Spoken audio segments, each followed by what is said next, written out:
Bienvenidos al curso de análisis vectorial y en esta oportunidad vamos a desarrollar la noción de integrales de línea y vamos a dedicar el video entonces a presentar esta definición. Entonces comenzamos considerando un conjunto A contenido en Rn. Vamos a pedir que este conjunto sea conexo. Vamos a pedir también que sea abierto. No lo he dicho explícitamente en videos anteriores, pero siempre vamos a trabajar con esta hipótesis, que sea un conjunto conexo, más que conexo, convexo. Me conviene que sea convexo y abierto. Es lo que en muchos textos se conoce como un dominio. Sobre este conjunto vamos a definir una función f definida de A en Rn. Eso va a ser una aplicación, va a ser un campo vectorial y vamos a exigir o vamos a pedir que este campo vectorial sea en principio acotado, sea una función acotada, ¿ok? Bajo estas hipótesis, nosotros entonces vamos a considerar la noción de trabajo. Ustedes saben que en física la noción de trabajo yo no soy físico, ¿no? Pero se considera entonces la fuerza aplicada sobre un objeto y el desplazamiento, la fuerza aplicada sobre un objeto y por el desplazamiento que origina esa fuerza, eso es lo que se conoce como trabajo. Nosotros entonces, en este caso, vamos a considerar una curva. Supónganse que este sea el conjunto A. Supónganse que dentro del conjunto A entonces tenemos una curva C. Esta curva C viene dada por una parametrización. Pongámosle una función lambda definida de un intervalo AB en A, en Rn, pero la imagen cae en A. Esta aplicación va a ser de clase C2. Pidamos que sea de clase C2. Es decir, que tanto la función como las derivadas de segundo orden sean continuas acá en el interior de este conjunto y entonces esto me va a generar una curva simple contenida acá. Bueno, sobre esta curva vamos a definir lo que se conoce como integral de línea. La motivación de esto, repito, es a partir de la definición de trabajo. Fíjense que nosotros tenemos nuestra curva.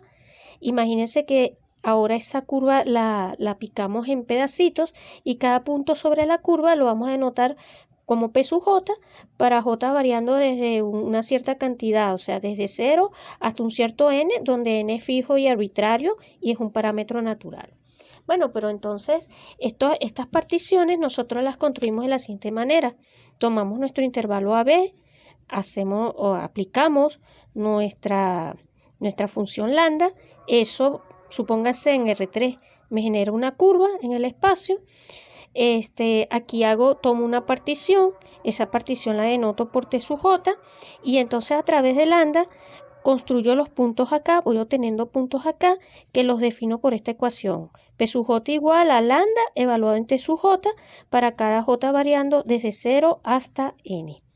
Introduzco esa partición en la curva y entonces sabemos que la definición de trabajo, repito, es fuerza por desplazamiento, pero en nuestro contexto específico el trabajo realizado por F al mover una partícula sobre la curva C va a venir dada entonces de la siguiente manera. T va a ser igual a la suma desde J igual 0 hasta, bueno, vamos a arrancarla desde 1 por la manera en que vamos a establecer los subíndices, desde J igual 1 hasta n menos 1 de la norma 2 de F sub J, pongo acá la norma euclidiana, multiplicada por la norma 2 de los vectores que en este caso van a ser P sub J menos 1, P sub J más 1, perdón, menos P sub J, la norma 2 de esto. Es decir, estoy mirando la curva, estoy picando la curva en pedacitos, ¿verdad? Y entonces cuando yo hago la norma 2 de esta diferencia, estoy viendo este vectorcito, lo que pasa es que el marcador es muy grueso, pero vamos a tratar de hacer un zoom. Si fuese mi curva, aquí está T sub J, aquí está T sub J más 1, entonces estoy viendo, digámoslo así, esta poligonal que viene acá. Perdón, T sub J no, P sub J y P sub J más 1.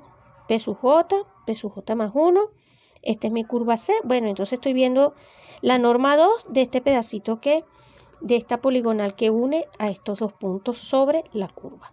Bueno, esta va a ser mi fórmula entonces de trabajo explícitamente, pero como FJ representa la fuerza, digamos así, la fuerza tangencial a la curva C en el momento T sub J, en el instante T sub J, nosotros tenemos particularmente que FJ, voy a ver si lo puedo escribir aquí pegadito, FJ se escribe como F evaluado en P sub J, donde F es la función vectorial, multiplicado por lambda prima de T sub J, todo eso dividido entre la norma 2 de lambda prima evaluado en T sub J, vamos a escribirlo así, la norma 2 al cuadrado por, otra vez, lambda prima de T sub J. Es una manera de expresar esto rebuscada, pero no es otra cosa que la proyección de F sobre lambda prima J. O sea, esta es la proyección de F sobre lambda prima. ¿Ok? Acuérdense que lambda prima es un vector que va a ser tangente a la curva generada por lambda. O sea, tangente a C. ¿En el punto qué? En el punto T sub J, para cada J variando desde 1 hasta n-1. Entonces calculamos cuál es la norma 2 de este vector. Cuando ustedes calculan la norma 2 de este vector, es tomar la norma 2 de todo esto. Esto es una constante que sale, aplican las propiedades de producto escalar y entonces la norma 2, particularmente la norma 2 de esto, no va a ser otra cosa que igual a F de P sub J, o perdón, F evaluado en P sub J, multiplicado por lambda prima de T sub J, entre ahora lambda prima de T sub J, pero el cuadrado que teníamos anteriormente se simplificó. Entonces nos queda esta expresión que está acá. Y entonces, además, ya tenemos calculada esta expresión que está acá. Además, ahora calculamos explícitamente esta expresión que está acá. Entonces, por otra parte, nosotros tenemos que, si ustedes lo ven con calma, P sub J más 1, la norma 2 de P sub J más 1 menos P sub J, por definición, no es otra cosa que la norma 2 de lambda evaluado en T sub J más 1 menos lambda de T sub J. ¿Ok? Evaluamos eso, pero aquí es conveniente aplicar el teorema del valor medio, porque entonces tenemos que lambda es de clase C2. Esto no es otra cosa que la norma 2 de lambda prima evaluado en un cierto C sub J por la longitud del intervalo T sub J más 1 menos T sub J. La norma 2 de esto, donde C sub J es un punto que está, acuérdense que estoy por acá, estoy trabajando entonces T sub J, ahora estoy en el intervalo AB, estoy en el pedacito T sub J más 1 y C sub J es un valor que está atrapado en este intervalito, en este subintervalo. Entonces, pues esto es un valor, o sea que esto me va a quedar así. T sub J, eso es un número. Es más, ustedes pueden considerar la partición canónica, pueden considerar una partición canónica y entonces esto va a dar un valor, va a dar el mismo valor para todos sus intervalos y aquí les quedaría lambda prima de su sub J 2, la norma 2 de eso. Entonces ya con todos estos elementos, encontrando quién es explícitamente este y calculando quién es explícitamente este otro factor, nosotros perfectamente, sin ningún problema, podemos concluir en que el trabajo realizado va a ser igual a ¿qué cosa? Va a ser igual a la suma desde j igual 1 hasta n menos 1 y permítanme escribirlo así, f de p sub j que multiplica a lambda prima de t sub j sobre la norma 2 de lambda prima de t sub j, todo eso multiplicado por lambda prima de, en este caso quedaría c sub la norma 2 de esto, ¿ok? Y eso multiplicado por t menos tj, o sea, tj aquí apretadito, tj más 1 menos tj. Lo pongo aquí, la norma 2 de esto, bueno, la norma 2 de eso no, perdón. Vamos a ver si aquí entra apretadito. Sería paréntesis, y aquí pongo TJ más 1 menos TJ. No sé si ahí se ve apretadito, pero espero que sí. Nos queda toda esta expresión y ahora permítanme tomar límite cuando n tiende a infinito. Hacemos n tender a infinito, no sin antes. Fíjense que cuando n tiende a infinito, ¿qué ocurre? Esto es un proceso de refinamiento. Ustedes tienen su intervalo TJ acá, TJ más 1 acá, por aquí habítase su J. Es de esperarse, acuérdense que lambda es de clase C2, ¿ok? Entonces aquí estos valores van a ser próximos. O sea, estos valores, cuando n tiende a infinito, estos valores son dos vectores distintos, pero las normas de estos vectores, por continuidad de la norma euclidiana, van a tender al mismo valor. O sea que esto es de esperarse que esto se simplifique y entonces cuando n tiende a infinito, vía este proceso de límite, esto va a tender formalmente, utilizando la definición de suma de Riemann, a la integral entre a a b, de quién, de f, los p sub j. Acuérdense que p sub j es la imagen. Acuérdense que p sub j es la imagen de la función a través de lambda. ¿Ok? P sub j es lambda de t sub j. Y nuevamente recuerden que estoy pidiendo continuidad acá. Entonces esto va a tender a f, ahora voy a decirlo así, de lambda de t multiplicado, esto es un producto escalar, aquí tenemos esto no es coordenada, aquí estoy trabajando el producto escalar de dos vectores, el de f y el de lambda prima. Entonces aquí me va a quedar esto multiplicado por, lo escribo así, lambda prima de t, porque todo este factor que está acá me genera la vía definición de sumas de Riemann, las sumas parciales, y me genera entonces el valor de la integral. Obviamente, bajo condiciones apropiadas para la f, para la lambda, de tal manera que esta expresión tenga sentido y que este límite converja. Entonces, bajo esas condiciones, el límite de todo esto nos genera este valor de esta integral, y esto es lo que se conoce como integral de línea. ¿De quién? De la función f. ¿Dónde está definida esa integral de línea? Sobre la curva C. Este valor se va entonces a denotar de la siguiente manera.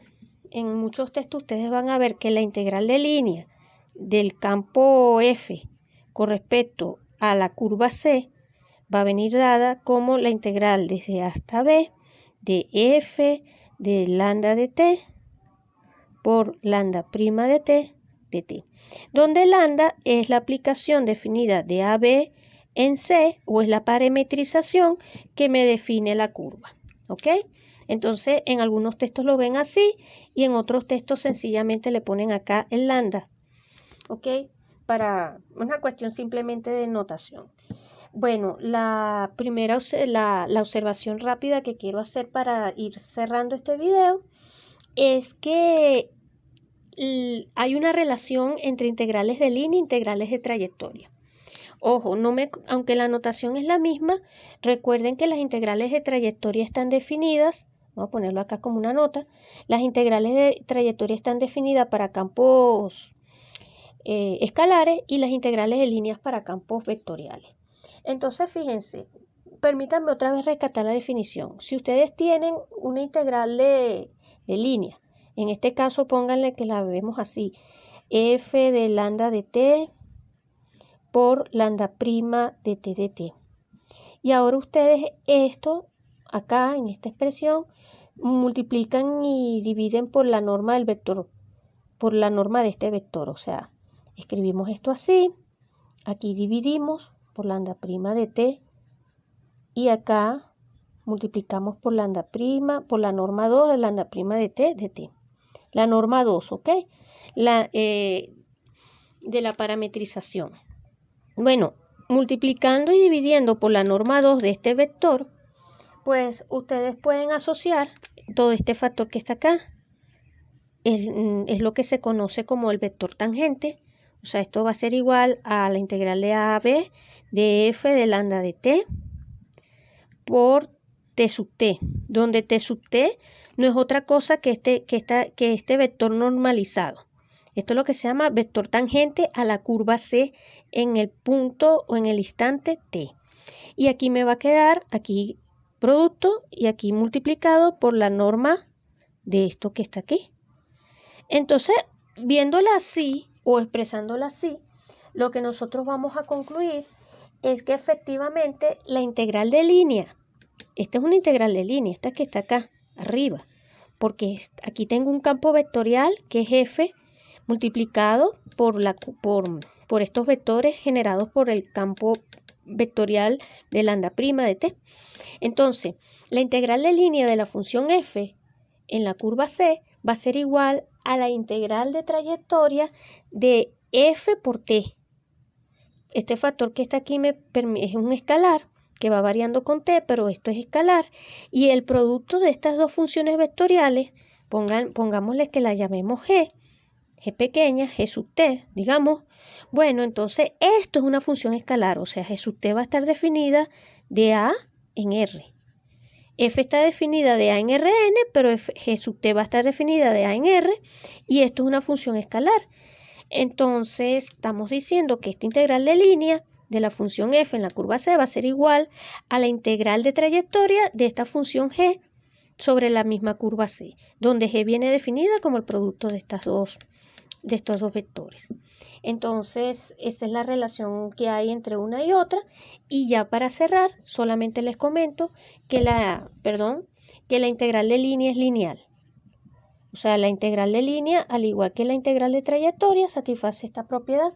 La integral de f más, pongámosle ustedes que k es una constante, k por g de s, va a ser igual a la integral de línea de f más k por la integral de línea de g de s, donde k es una constante distinta de 0, y obviamente estamos pidiendo que f y g sean dos campos vectoriales acotados en principio, definidos sobre una curva lambda que sea regular.